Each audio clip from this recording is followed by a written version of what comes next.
I want to remind you, if you're thinking about gifts, that Partially Examined Life put out a book, newly retitled The Partially Examined Life Fresh Takes on the World's Greatest Philosophers. It's a great way to introduce someone to the podcast, to share some of our most important discussions and biggest interviews with people who don't listen to podcasts, or maybe who are even new to philosophy. So go look it up on Amazon.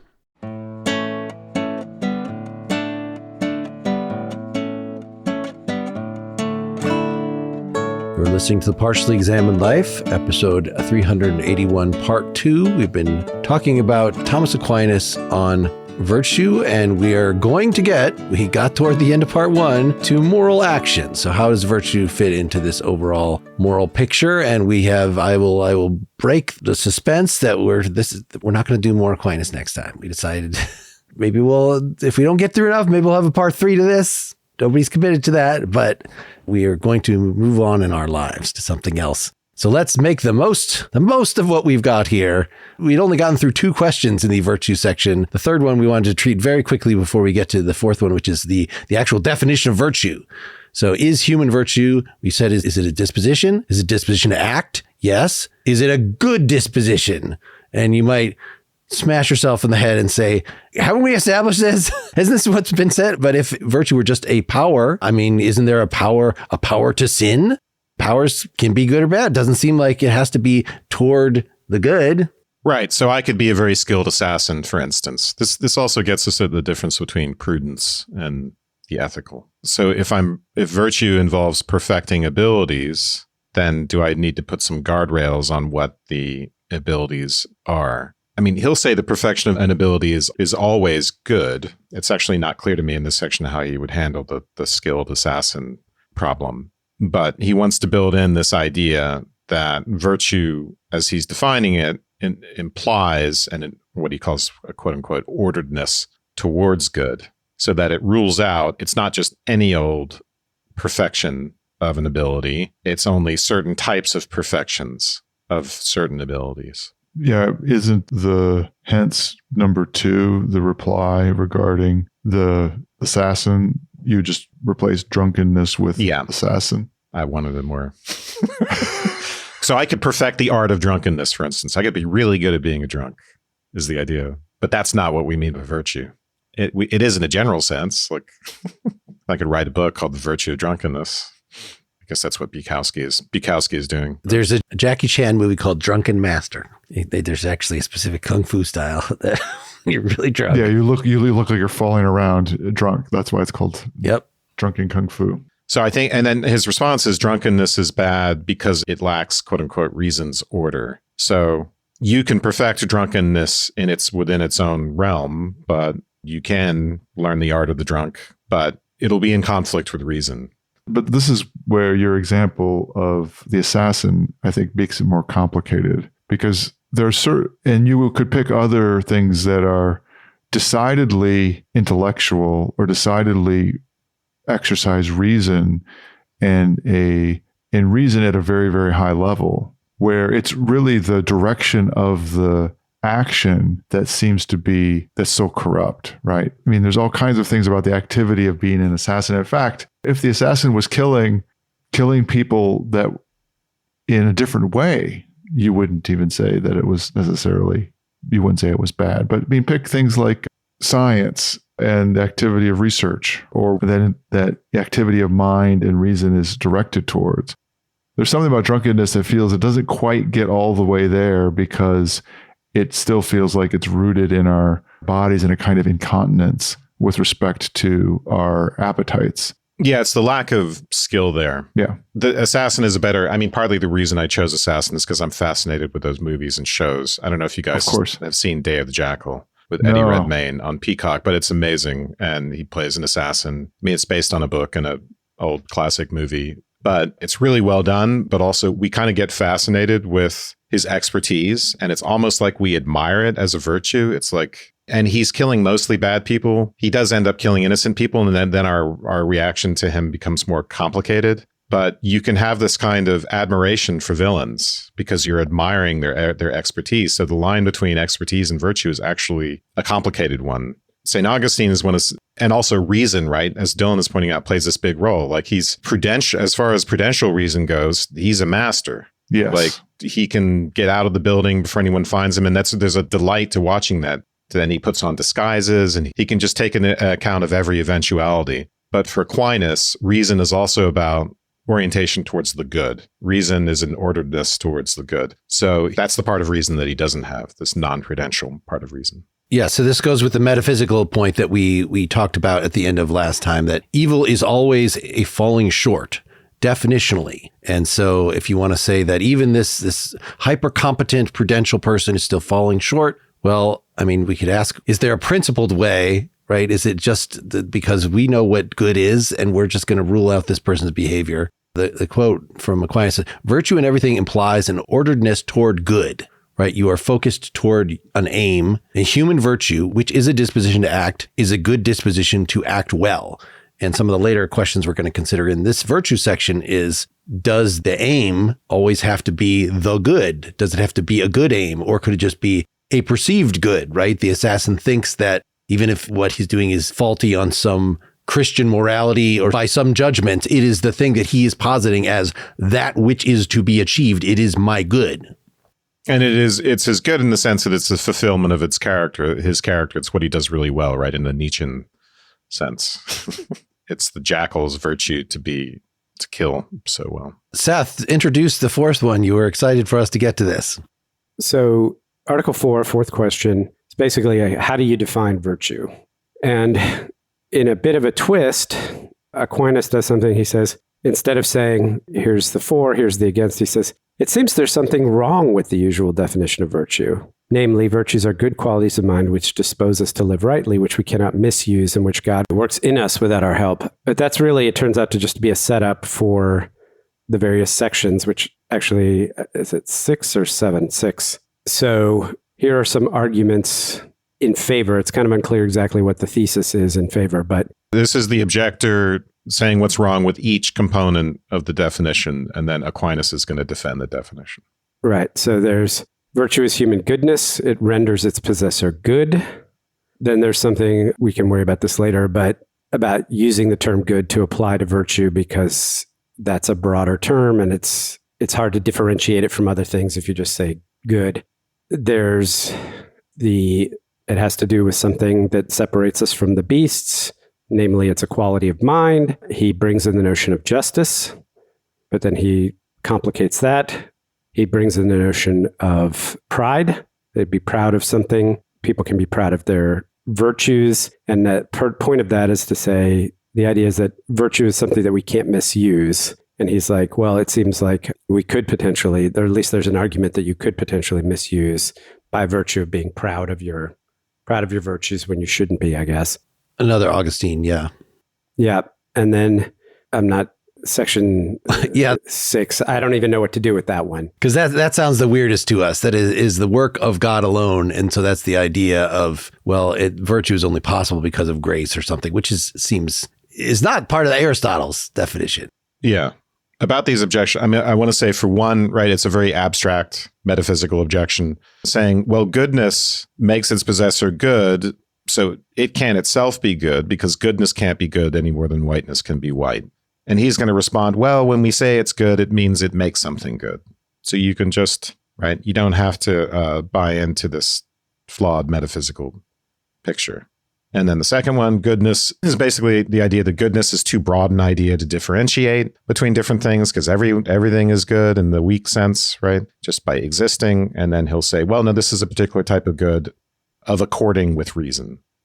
The third one, virtues are concern the mind, but animals can have certain virtues. And then the objection to that is that in human beings, right, and we'll get to this later, but it's their virtue can exist in the unreasoning parts, right? And what I would call the affective or the instinctual, the emotional, but they only to the extent that they share in reason. And that really is one of the cruxes of our reading. This idea, where is virtue? Is it in the rational mind, or is it somehow have we trained when we habituate ourselves? Haven't we trained the emotions? In some sense, haven't we trained the body? And then that becomes a very complicated question. It fits in with what we were saying before. So if you've trained yourself such that you are the person who automatically runs into danger, what does that have to do with reason? Like, is it maybe somebody convinced you in the first place that this is the mean or something, and they figured, but probably it was much more brutish, just like you would train a dog. And so why would we say this is what virtue is? I think this captures the central concern for Aquinas about morality, is how we account for this non-rational part of us in describing virtue, because it does seem to play a big role, and then it complicates all these ideas about, free will and rationality and blah, blah, blah. And he's going to want to say that there's a special way in which the affective component of our nature can be molded to be responsive to reason. So it's not just about being habituated to automatically do things as if we're automatons. It's about being habituated to be receptive to the neocortex, so to speak. It's like to soften the limbic system up appropriately so that it has a good relationship with the neocortex, with the rational system.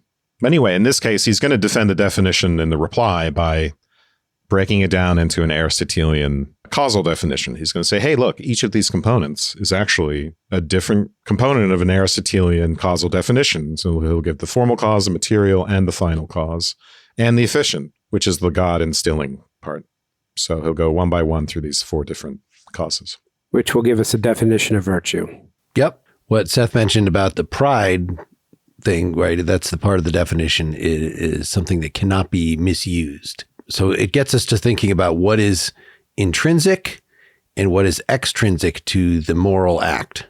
So is it actually the same act? It seems like obviously you can do the right thing for the wrong reason. So you could give to charity just because to puff up your own vanity or assuage your guilt or something like that. But then do we really want to say that that is doing the right act for the wrong reason? Or is the description of the act include something about the motive, something about its cause, if you want to give a full description of the act? And the moral action section, expands on this kind of reasoning and thinking like, do the circumstances in which you do the act matter? Because it seems like the act is this fundamental, it has its intrinsic nature. This is an act of stealing or something. And then that could be placed in different circumstances, but that's just sort of incidental. Was it daytime or nighttime while it was going?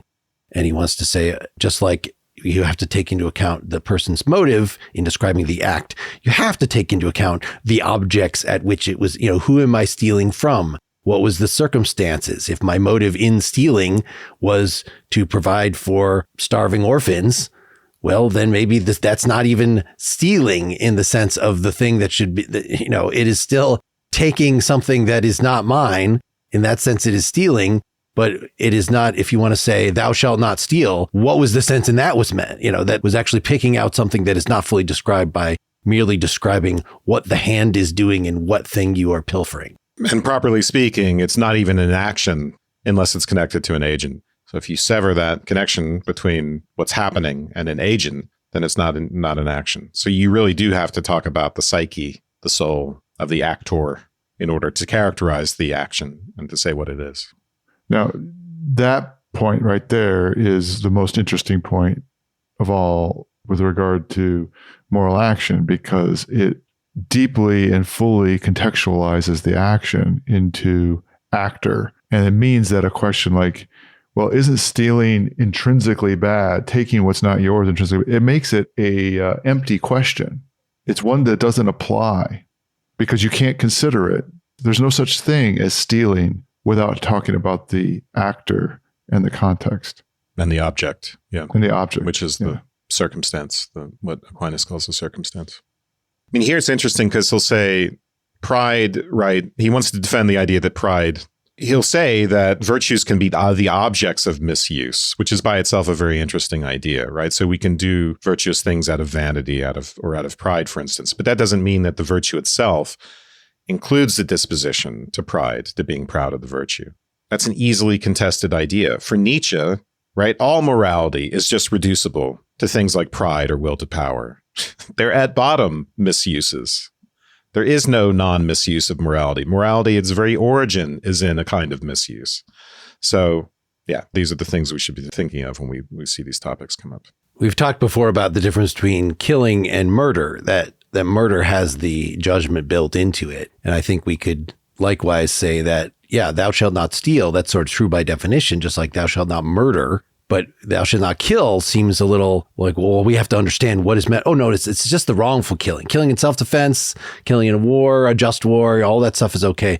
So it should be thou shalt not murder, thou shalt not steal, whereas the neutral term is take what is not yours. That sounds like it's just the definition of stealing. But no, it's take what is not yours for a purpose. Like there's something built into the wrongful taking of what is not yours that's in stealing that is not fully exhausted by just taking what is not yours. I'm taking what is not yours because I need to borrow your car to take these dying people to the hospital, and you're not anywhere around. There are circumstances in which something that would ordinarily be stealing is not stealing. Or taxes, as a libertarian like Nozick could point out. There you go. Go listen to our Nozick episode. Yeah. It's okay for the government to steal from us. Yours only makes sense in the context of a state that designates property. Yeah, or whatever. Yeah. So what do people think of this causal defense of the definition? So for instance, like the form of virtue is a good quality. Well, it's so abstract, it's not even worth getting into the details of it. But he's going to want to say the differentiating characteristic of virtue is its goodness, and that's its form. And then the matter, it has a certain material cause, which is not the out of which, but the about which. And the about which turns out to be what virtue forms, right? So the clay that's being formed here, it's not like bronze into a sphere as per Aristotle, but it's about molding the mind into a certain type of good thing, and then so on and so forth. I don't need to get into all of it, but also very abstract. I imagine not so satisfying to you guys. Remind me what page or what section we're in right now. We're on 397. Yeah. Okay. And then for final cause, we'll want to say virtue has a goal, and it's, dispositionally directed towards something good. And it's always that way. It's not like sometimes good, sometimes bad. Mm-hmm. Like abilities, right? Like my prudential abilities, which I could use to be an assassin or use to be a doctor. But it's always pushing us in the good direction. And then finally, the efficient thing completes out the definition. I think this may be the motive, because it is weird, as you guys pointed out, this idea of God instilling it. But God instilling it is the efficient cause of virtue, which I think we would want to say, well, we would want to talk about developmental stuff. We would want to talk about someone's childhood or how they were habituated and trained in early childhood, or even as an adult, if you can change things up as an adult. That would seem to be the efficient cause. I don't know why we need God here. Yeah, I think we talked about this in our free will episode, is that you need God to get the free willing started, or our biology, as you were saying before, or our early upbringing, something to... Just quick question. What is the actual definition? It's the one that was that you read out at the beginning. That one. All right. Virtues are good qualities of mind which dispose us to live rightly, which we cannot misuse, and which God works in us without our help. There you go. And of course, it does require our help when we're actually doing it. But he says our consent. So God instills it without our help, but it requires our consent. We need to let the Spirit of God into us, which is different than your upbringing or your biology giving it the first push to free will. Yeah. So this part to me is like this little wedge, which this is where I find Aquinas it just feels dissatisfying and feels a kind of like the metaphysics of apology, where it's the wedge that says, if someone is not acting virtuously, it's because they have not opened their heart to God enough, and therefore they are a heretic. I was looking over our YouTube comments, and somebody commented on our Karamazov live show saying, "You guys sound like Christian apologists. I suppose this would be interesting to somebody." That was and just to reflect on that, anybody could even have that impression based on where we started this podcast and how we were just, at least I was so intolerant of these theological questions and influxes. And now we're just like, what do you think he's doing? What is his profession? He's in the clergy. And now I would say of all of us, you are the most interested in theology. Perhaps. Well, are we interested in psychology? Because we've been so far, what is virtue was question 55 in the book. Now question 56, what part of us do virtues affect? And I suggest that we try to go through these quickly just to see Because it's more psychology, and we've already been alluding to this a lot. Does it affect we know that has something to do with our reason, but how does reason actually activate us? Are there virtues of the intellect is one of the questions. Are there virtues disposing our capacities for affection and aggression, which is emotions, as we said in our part 4 of our last treatment of this? Are there virtues disposing our emotions? Are there virtues of sense perception? And the answer are how are there virtues of the will? So can we just summarize? Yeah, we could summarize some of this. Do we have a picture of the whole thing, right? The first question, do virtues dispose our abilities to act? Of course they do. Can a virtue dispose more than one ability? I hate that question. Just skip that question unless you found, are there virtues of the intellect, right? We read this whole thing in the Nicomachean Ethics. It says there are. But I think we talked about this earlier that, the intellect makes us able to act virtuously, but it doesn't actually cause us to act virtuously because you could have the smart assassin as opposed to, so at least the intellect having to do with reason is like virtue adjacent. Whereas when he talks about the senses, no, it's sort of presupposed that if you're going to, have a lot of the virtues, that you have enough memory, for instance, to actually bring the virtues, but they're not strictly part of the virtues. They're sort of just a precondition, just like having a body. You have to have a body in order to be virtuous, but it's not the cause of virtue. Yeah, I think this intellect section, this is where he starts to get into the relationship to the affective life, because he'll essentially say that, right, so willing starts with sentiment to get at something very Humean. It depends on love is the way he's going to put it, and willing starts off with love, which I think is a way of saying that our will is intimately connected to our affective life. So that this is the beginning of something that complicates the picture considerably. And I suppose nobody re-listened to our Ava Brand on will episode. I thought you brought that up last time, Seth, when we talked about Aquinas and free will, because I honestly keep meaning to. I haven't yet, but I keep meaning to. Let's do that for the nightcap, just because Aquinas was one of the figures we actually read a little bit of. Maybe some of these very same passages. I don't know, but it was one of the Ava's topics in there. And so I don't even remember what, I know her overall point was don't emphasize will as just a way to overcome. We need to be seduced in a certain way. We need to and it seemes like him starting this section with love, that maybe Aquinas is contributing her thesis rather than being one of the people she was arguing against. But yes, continue S. Yeah. Along the way here, he's going to say, all right, just to get into the reply section of this, there are straightforward virtues like courage, which just automatically make the agent good. But then there are these not straightforward virtues, quote unquote, virtue in the loose sense, like being a good assassin. Or, he gets at knowledge and being a good craftsperson, right? So we could take cobbling as an example of that. And so those are to be distinguished from virtues, though in some ways they're structurally the same, right? Because we get trained and habituated into doing something very well. And then the question becomes, well, aren't there intellectual virtues in the sense that have something to do with knowledge and perhaps something to do with craft? And I think he wants to say only in a loose sense, because, right, we can use those things for ill.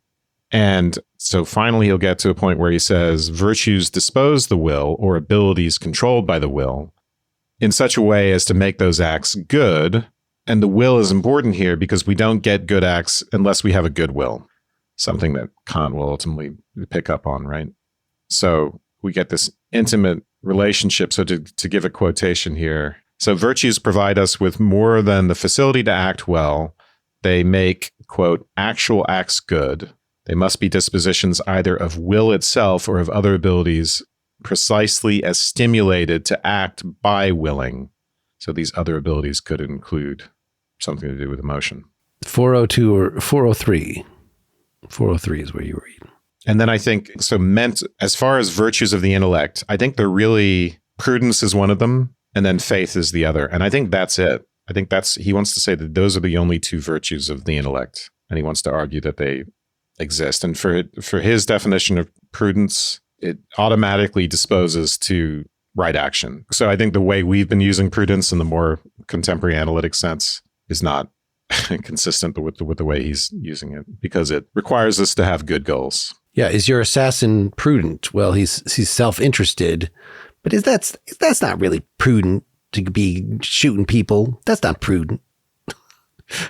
We can, in a larger sense. So unfortunately, modern analytic philosophy, the use of the word prudence is different. And because we want to be able to talk about the use of reason for non-ethical purposes, the good use of reason for bad objectives. But here, right, we have to have good goals, just like speculation requires us to have good premises.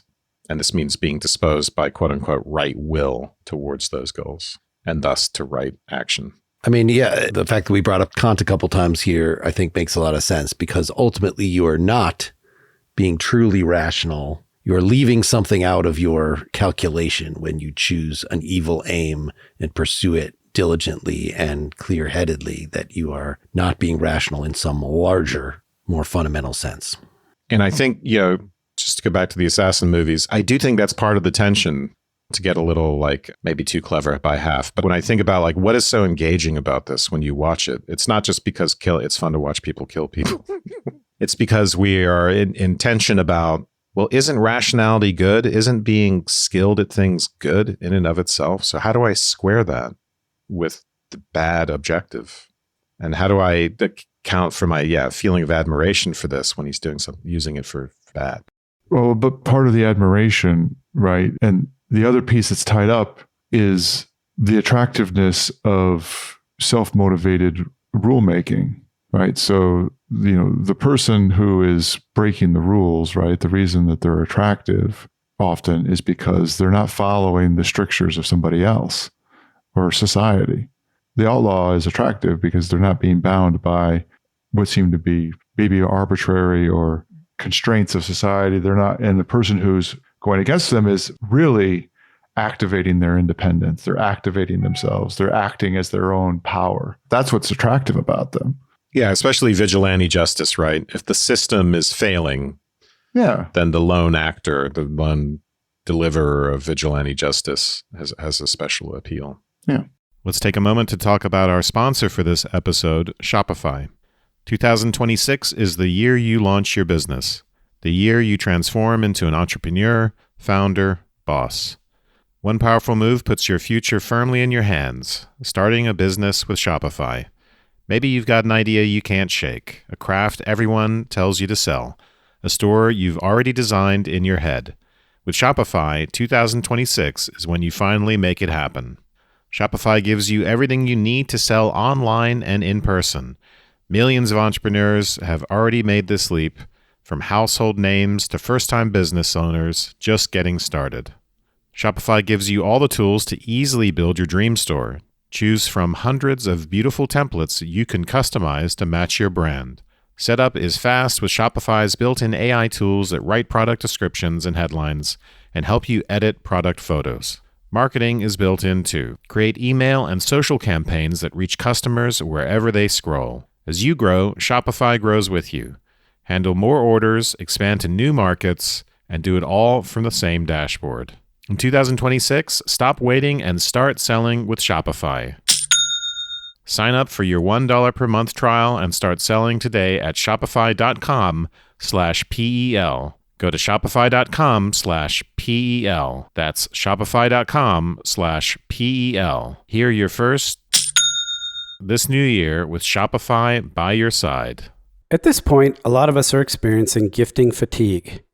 I'm not talking about kids. They always know what they want. But adults who don't want more manufactured crap, they don't want your idea for their self-improvement, or they don't want soulless gift cards. You want to do something radical for a change? Give them a gift that truly keeps on giving. The gift of health and the knowledge of how to live longer. Give them Function Health. I chose Function and immediately got results that I was able to act on myself and others that I needed to discuss with my doctor. I was able to positively impact how I feel through the addition of a couple of supplements, and there are some things that I will now be monitoring over time. Now, Function has given me an almost 360-degree view of my health through heart, thyroid, inflammation, and other markers. I initially chose Function for their broad range of standard and optional tests. What you don't know until you get into it is the amount and quality of the information on each test, how to interpret it, and what impacts that thing both positively and negatively. Now, I'm giving Function to my wife this holiday season because I want us to have more healthy years together and with our child. Own your own health for $365 a year. That's $1 a day. Learn more and join using our link. Visit www.functionhealth.com/PEL or use gift code PEL25 at checkout for a $25 credit towards your membership. Today's episode is brought to you by NordProtect, the identity theft protection service built by real cybersecurity experts. In a world where our information is everywhere, keeping your identity safe has never been more important. NordProtect is an all-in-one shield for your digital life. It quietly works 24/7 in the background to help protect you from every angle. It starts with credit monitoring and near-instant alerts for suspicious activity. It also offers dark web monitoring, scanning the corners of the internet for leaked emails, phone numbers, or even your social security number. And if your credentials show up in a malware-related breach, NordProtect alerts you immediately. Plus, if you ever face something serious like identity theft, online fraud, or even cyber extortion, NordProtect includes financial coverage and recovery support, helping you bounce back with guidance and reimbursement options. Setup only takes a few minutes, and NordProtect comes packed with years of cybersecurity expertise behind it. You also get round-the-clock customer support, and with flexible plans at silver, gold, and platinum levels, you can choose a level of protection that fits your life and your budget. Get an exclusive 5% discount on NordProtect. Use the code PARTIALLY at checkout and start protecting your identity. It's risk-free with a 30-day money-back guarantee. I think Article 4, in a way, for me, is the meat of all this. Are there virtues disposing our capacities for affection and aggression? So we have an objector come along, right? He wants to say, okay, look, courage disposes the capacity for aggressive feeling, moderation, our capacity for affective feeling. So virtues really do get down into our unreasoning parts. Virtues don't just order our rational soul, they get down into our emotions. And the objector will start out here by saying, well, look, we share virtues with animals, and the objector wants to say that they don't dispose of capacities for affection and aggression, because in that sense, animals can have virtue or not have virtue. There's nothing special to human beings about it. Animals can have their affective and aggressive parts more or less well habituated, right? The dog that's scared of you, scared of people and prone to bite them versus the one that's not, for instance. And there's a range of other objections here. And then, ultimately what he's going to get us to is this idea that the affective and aggressive parts can kind of share in reason, which is to say they could be habituated to have a natural inclination to obey reason, which is a really interesting idea, I think. Yeah, the objection that they can't be subject to virtue, all four of them amount to, well, virtue is associated with reason, and affection and aggression isn't associated with reason at all, and therefore it can't be. And the rejoinder is, no, aggression and affection are connected to, have a pathway of connection to reason, and therefore they're part of virtue. And just to remind folks, these affections, so these are just two different categories within emotions. So that it's not necessarily even aggression. Aggressive actions are all aggression, like courage counts as an aggressive feeling because it has to do with getting out there and taking an action, in this case, getting past an obstacle or something. Yeah, the affection, so this is really sentiment, broadly speaking. Yep. Mm-hmm. The affective feelings, or he uses the word feeling, the affective feelings are just the feeling of like desire for an object. It's sex. Yeah. There's some other desires, but sex in a lawful marriage or sex under adultery. The aggressive feelings, which include courage and anger, for instance, are about removing obstacles to the right. So we kind of vector out to the object with the affective feeling. Something gets in the way. We have an aggressive feeling that helps us remove the obstacles and work towards getting what we want. But he gives a proof here of this idea that the affective and aggressive part of us can share in reason. And he gives us this comparison to a workman who, right? So if we go back to the cobbler example, he's got to be habituated in the right way, but his tools have to be shaped in the right way. And that's almost like a version of habituation. They have to be well disposed. So we're supposed to think here of our emotions as like our tools for reason. And they can be shaped in a way that reason can use them. If reason is like a good cobbler, if we're really good at it, we can have tools that are well disposed and that reason can use to do its thing, or they might not be well disposed. Our emotions might be out of whack in certain ways that make it harder to will ourselves to do the right thing. So, does this build on, reiterate or recapitulate where we started with, the notion of freedom, choice, which belongs to the faculty of reason, separation from the beast. I mean, is this just more nuance in that same flavor, talking about basically feelings? Yeah, I mean, to me, it seems to be a new thing. Okay. Because this to me is the central problem for morality, really. So, because to the extent that it's a matter of character and it's a matter of habituation, can we even blame people for things? Can we even say you deserve to be punished? We got into this with our Galen Strawson episode, but yeah. Well, but especially in the context of things that have such a conduit and rootedness in our bodies. So it's putting virtue was connected to the intellect and reason all the way up. And now we're saying, well, is it connected to the body? The objection is, well, it's not.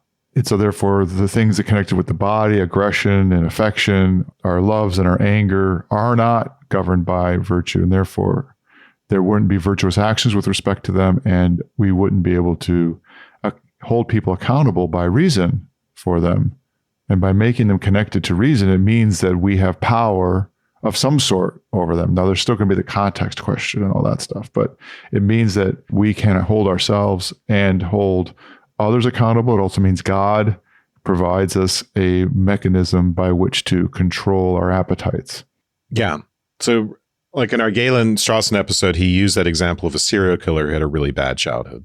And he used that to say that, well, there is no such thing as free will because this guy was just determined by his childhood to do the right. He became the person he was because of all these external influences, and then he had no power. And then the other example he uses is the Texas shooter, University of Texas at Austin. Hey, the tower shooter, who turned out had a tumor like compressing his amygdala and then went nuts and started killing all those people. So if it has something to do with the body and something to do with the emotions, it could turn out we're just like animals or like machines who have no control. And so the whole task here is to build this nuanced picture where, yes, we do have all of that, but somehow there's got to be this interface with freedom and rationality.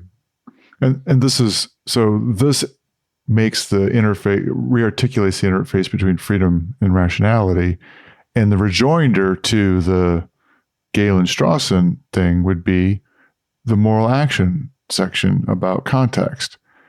Because the rejoinder would be that you can't extrapolate those particular circumstances with those particular actors to saying that, A, there's not necessarily any accountability, and you can have an account that it might say, look, the level of that there was something much more, call it, determined by context about the guy with the tumor in his brain that he's acting. And the language we have for that ends up being things like being insane or other kinds of ways in which you have lost your control of your rational faculties over your body. That's how we would talk about it. And so, again, the rejoinder to Galen Strawson is that, well, you're just being stupid. You're falling into the same trap of somebody saying that, there is no connection between our rationality, our reason, and our bodies and our emotions. It's the same problem. You're saying that we can't hold people accountable because there is no connection. So the way that we optimize our bodily reactions with regard to morality is to neutralize them. We've made a couple jokes here about sex and things, and I was, the sex properly is only within the context of marriage, and but really thinking more about that Kantian section that I was kind of referring to there, he says sex is inherently degrading. Sex is using someone's body. So even in the context of marriage, sex is not the central thing. It is sort of a necessary, like we have these biological things and we'll use each other to, discharge those. But we shouldn't become masters of the erotic and think that this is going to bring us a more fulfilling marriage or something. It really, they're basically all Platonists. Plato, like that we're all just disembodied spirits. We're training for death. Insofar as anything is bodily at all, it's sort of filthy. And that's some of the things that are being referred to in this section are, the quote from Romans in the Bible, the goodness of something virtuous is not bodily. So even though the body plays a role, even the emotions play a role, it is mostly just to marginalize, to neutralize, to make them servants, to make them the chariots of the horse of, to bring in the Phaedrus example. Yeah, I mean, that's not the impression that I get. I'm not sure. Where are you reading the Romans thing from? Human flesh cannot itself be virtuous. If it yields to reason, is a tool of righteous activity. Where is that? This is at least my quote on the second response. Page 405. Yes. Hence, number 2, human flesh can't be virtuous good in itself, but under the command of reason, it becomes a tool of virtuous activity, quote, yielding our bodies to the service of righteousness, Romans 6:19. You need a body to do virtuous things. But again, body, it's just like the senses, a good memory. Those are things that you need to do virtue, but they are not themselves virtuous. Yeah, but it doesn't say to me body and flesh are inherently bad, but just that they have to be connected to in the right way to reason. And I think, going back to Dylan, your example of saying the legal example of someone being insane, we would say, did they know the difference between right and wrong? And that, I think, for Aquinas, in a way, is the primary role of reason, to be reason responsive, but in the highest sense of responsive to what the good is. It's in a way, it's our conduit to the good. And so the nuance there that you'll get into, to me, is, and this becomes everything, this is the judgment that becomes part of something like a legal insanity defense, is what level of non-recognition or incontinence with respect to that recognition is there? And how much of that incontinence is something that is really an incontinence born of their circumstance? So, I could totally imagine that the guy who shot those people from that tower with the brain tumor, you would be able to have some kind of recognition of his actions being bad, but there being something else going on in him that makes it impossible for him to act sufficiently with respect to that. And that's a much more nuanced notion. That doesn't go all the way to what we would normally call insanity, where somebody somehow good and bad become a categorical distinction that aren't available to them the way they aren't available to a mouse. And in these sections here, I agree with you, Wes, that this connection with the body and the interaction with reason, it lays the groundwork in these connections that can be much more, I'll call it subtle and sophisticated. I also happen to think that the point that Mark makes is often what ends up happening, is there ends up being a kind of very, very, very sort of traditional disgust for the physical that ends up getting manifest and leveraged. And maybe in particular, the lack of acknowledgement of the physical as being a actual positive part of the health of the soul and the health of as opposed to something that's just merely needs to be controlled, neutralized, as Mark was saying. Yeah, I need to let me just temper what I said before, because I was brought to mind the close reads that Wes and I did on can the soul exist in isolation from the body? And well, it can, but it's not a full soul. The full soul, per Aristotle, is the form of the body. It's got to be in a body. So that's why, the point is not for us all to exist without bodies in heaven. The point is for us to all resurrect together at the end of time with our bodies. That is a very weird part of this. Yes. So Aquinas is much more bodily following Aristotle than you would expect, the Christian tradition that came out of him to be. Yeah. And I will just say, I don't know. I haven't read enough Aquinas to give a definitive judgment on it. I'm just saying that based on what I've read, I didn't get that impression that he's just, the body and the flesh are bad. It's just not the overall impression I've gotten, especially because he's taking pains to argue against the people who want to say, it can't have anything to do with the effective and the aggressive. And also because he wants to acknowledge that being overall is good. And even something like the physical act of sex is at a baseline good in this weak sense. And then to become bad, it has to be connected up with contexts and circumstances that make it bad. And then the agent to be doing something bad also has to have lost their connection to the good in some sense. And so we might even admit that, if someone is being adulterous, they're doing something bad because they're betraying another person. But it's telos' reproduction, he says in here. And that's sort of what you hear that's been passed down to us, that the natural law of sex is it's for reproduction. So really any context in which reproduction is not a possibility is some sort of deviation, is unnatural in some way. Well, that argument, I thought he said the effect is reproduction generally. And the reason why he wants to say that is because he wants to make this distinction between the activity qua physical activity and the activity qua something that we judge morally. So the effect of adultery just as a physical activity might be a child, but the effect in the moral domain is to have betrayed someone.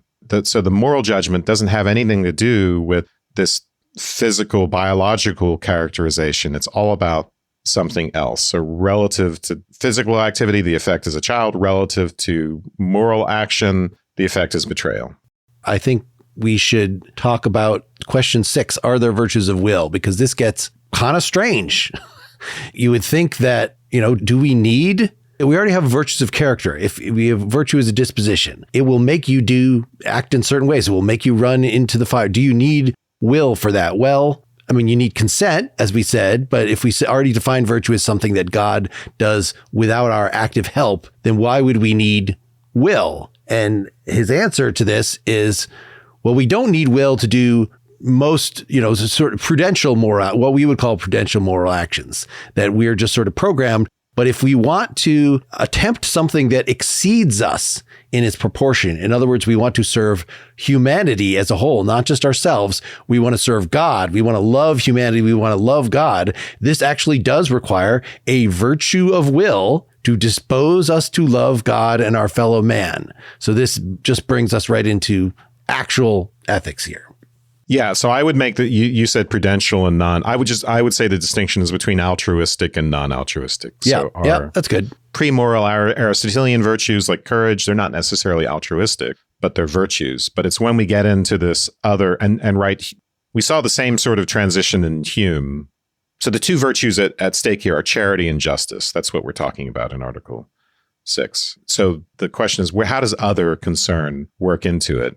And what does that mean for the will? And what he's saying is, when we get to other concern, then we need actual virtues of the will. It's no longer just about sentiment. Although for him, will and sentiment are connected, right? Because of the will starts with desire, with love.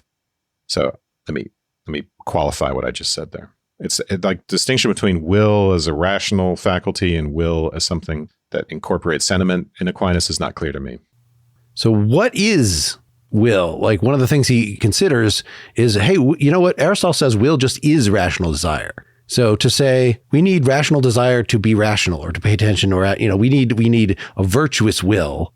No, we already have that. It's just redundant to say that. It's already tending towards the good of its own nature. Yeah. It's like desiring, man by nature desires to know. We by nature have rational desires. Why would it ever need to be habituated? An ability needs to be disposed to act well by disposition, called a virtue. Here's a quote. An ability's nature is defined as its orderliness to its object. So the will's object is what reason proposes as good. No virtue is normally required for will to follow that. But the will needs virtues if a good asks to be willed that exceeds this proportion to us, transcending the human species. I'm just repeating what I said before, but I don't know that I understand why a special act of will. We need it if it's going to be altruistic, I think is what he's saying. The whole transcendent thing is transcending our own self-interest. So he said that, but do you guys understand? Do you find this motivating? Does this make sense to you? Have you learned anything? The last sentence, right? There are virtues in the will, disposing it to love our God and fellow men, charity, justice, and the like. So justice is a virtue of the will. I don't know if that completely makes sense to me, as opposed to, I have an inclination for justice. I have reason tells me what justice is. And so I just don't see why this is special in a way that, I'm figuring out I want to get to the cafe. And so I put into my phone, this is the route you should go. I have to use my will to actually go that route, right? That's one of the distinctions he's made before. To me, it gets back to the distinction between powers and dispositions and how you get to virtue. So in that respect, the will is something that is just a power. It's not actually having any direction at all. And having a virtue of it means that it's well disposed. So the distinction here is that things like charity and justice are well disposed activities of will. So what Mark is emphasizing is, right, on 409, he says, so like the whole point of will is, so what's the object of will? It's what reason proposes to be good, right? Where to will something is to act on reasons, even if they turn out to be bad reasons. So what reason proposes as good and also is proportionate to the agent, which is a qualification we don't need to get into. And we don't need, what he says there in 409 is we don't actually need virtues in that case. In general, we don't need virtues of the will. We need virtues, but we don't need virtues of the will. The will just naturally does that. It's just this, it's responsive to the good. But then there's a special case, which is what I've called the altruistic case, where actually it's no longer enough for will just to be following its whole natural course. It actually does need virtue, and the suggestion seems to be that it needs to be habituated, which we know is, if we're thinking about children, obviously we know it's true. Hey, you should share that. Hey, you shouldn't hit your sister, et cetera, et cetera. It seems in our relationships to other human beings, it does need to be habituated, but it seems the way for other virtues as well. And it's just that we would think that we're habituating the effective and aggressive parts of us. I don't know, right? And why isn't that the case in altruism? Isn't that just what we're doing? Isn't it the same thing to make someone courageous and to make them just towards others? Why is one thing about the effective life and one thing about the will? It's not clear to me. Well, I'm trying to exercise my reason over my feelings of aggression right now. So he says here, I want to take issue a little bit with the idea that this is about altruism, because I think it's broader than that, but I don't understand exactly how. So I understand what he says, but I don't understand what it means. That it says dispositions perfect our abilities to act. So an ability needs to be disposed to act well when the ability's own nature won't suffice. Now, in this case, I'm assuming what we're talking about is will. The ability we're talking about is will. But in this case, its own nature does suffice. That's the whole point of the rest of this section. In general, it's, except in a very special circumstance, charity and justice. It's things that are greater than us. So the altruism is not necessarily just that it's turned outward, it even pointing toward God. Yeah, this is my point. He says that. I get it. Okay, I read the text. It's right there. What does that mean to say that if the object of will is charity or justice and the like, then that object transcends the limit of the ability somehow. Well, he also used this transcends the limits of human nature, which suggests to me transcends our selfishness. He says there are virtues in the will disposing it to love our God and fellow men, charity, justice, and the like. That idea of loving our fellow men, I would characterize as altruism. Why would loving your fellow man exceed your ability? The ability is human nature. Right. It sounds like one of these Aristotelian causality problems, that you have to have at least as much reality and thickness in the cause as in the effect or the object. So if you're going to know something, you as a finite person can't know the infinite, as we talked about in our theology sections in this. And so even to love, to point toward something that is greater, the human race or God, that is greater than your own individual little ego, somehow we need a boost. We need a special virtue of the will that is not required if we're just going on autopilot, sort of doing what non-altruistic behavior. Because of the object. Yes. Let me read more of the text here because it might help. So now an ability's nature is defined as an orderedness to its object. And since will's object is what reason proposes as good and proportioned to the one willing, no virtue is required for the will to follow that. So in this case, the will is just like gravity with the rock, that example. The power, the ability are automatically executed. They don't need to be habituated. They don't need a disposition. So that's ordinary examples. But the will needs virtues if a good asks to be willed that exceeds this proportion to us, transcending either the human species, as for example, the good of God. The good of God transcends the limits of human nature as such, or transcending an individual, as for example, the good of his fellow man. So in that case, how is it? The question is, which we dealt with many times on the podcast, it's easier to understand how we become oriented towards our own good than to the good of others. The question is, how do we do that? And in other words, these virtues of justice and charity, where do they come from? And he says these are virtues of the will, as opposed to virtues of the intellect, more broadly speaking, or virtues of the effective and the aggressive parts of us. Now, I think it's counterintuitive. We would want to say, like Hume, well, isn't this all about sentiment? Don't we just naturally have these altruistic sentiments towards other people? Isn't the ability already there and naturally going to execute itself? And he's saying no to that. Which is, strange given that we are social animals. And so our affective stuff our human nature should be oriented toward elsewise. And I thought Aquinas acknowledged that in here, that this is our deep interest, is to be social, but I'm not finding the spot. I mean, so Seth, I think it is confusing, right? I just don't think we have enough here to understand why he's saying this exactly. Yeah, I mean, if the will as an ability is incapable of setting for itself an object which is so abstract, like all human beings or God, right? Or nature or something like that. And so there needs to be a disposition, like you have to overcome the will's sort of reticence to go after an object that it can't grasp. That I get.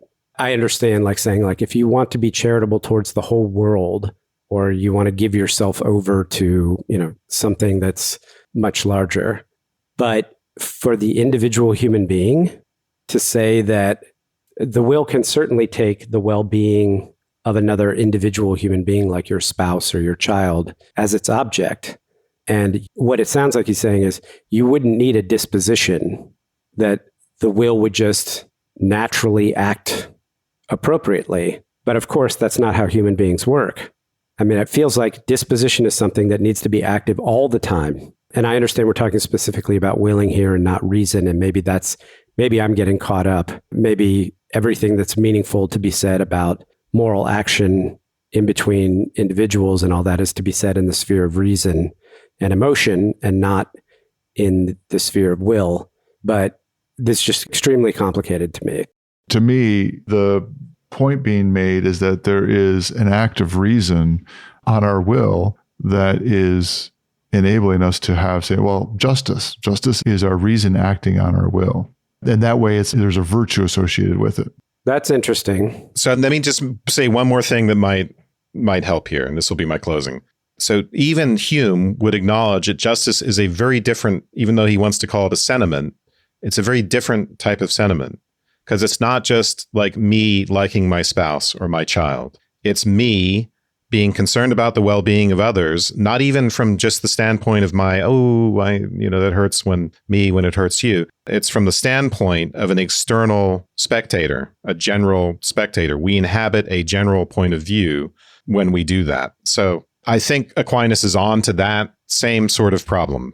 Justice is a very particular and interesting, even if it is a sentiment, it's a very interesting and different kind of one. We are responding to law. So obviously, we just finished the virtue section. We brought in some of the stuff from the moral action section. I would like to participate in a part 3 just for supporters, where at least one of you joins me to go over these the little bit of law and the remaining 10 pages that we read. But we're going to wrap up our discussion of this and move on to a work by Sigmund Freud from 1921 called Group Psychology and the Analysis of the Ego. I think we left you with a good thought, something to give us feedback on. What are we not understanding about this ethical point of view? Why something special would be needed in the will to respond to the love of humanity in general, the love of God? Go to the blog post associated with this at partiallyexaminedlife.com or on Patreon, wherever you're seeing this, and give us a comment. Email us at pel@partiallyexaminedlife.com. I would love to discuss more of your questions, your comments, your emails on our next PEL Nightcap, which will be somewhere around the holidays, a holiday-related sort of thing, perhaps. So yeah, let us know what else you'd like us to cover. I think we'd also like to, going to the new year, spell out, here's sort of on our bucket list. If next year was the last year we're to do this podcast period, one of us is going to die after that, but what do we really want to make sure we cover? So we welcome your contributions to that debate. Mark, do you have something to tell us? No. I just want an exciting nightcap. Maybe it'll be a public nightcap. We'll see. Thanks, everybody, and good night. Good night. Good night.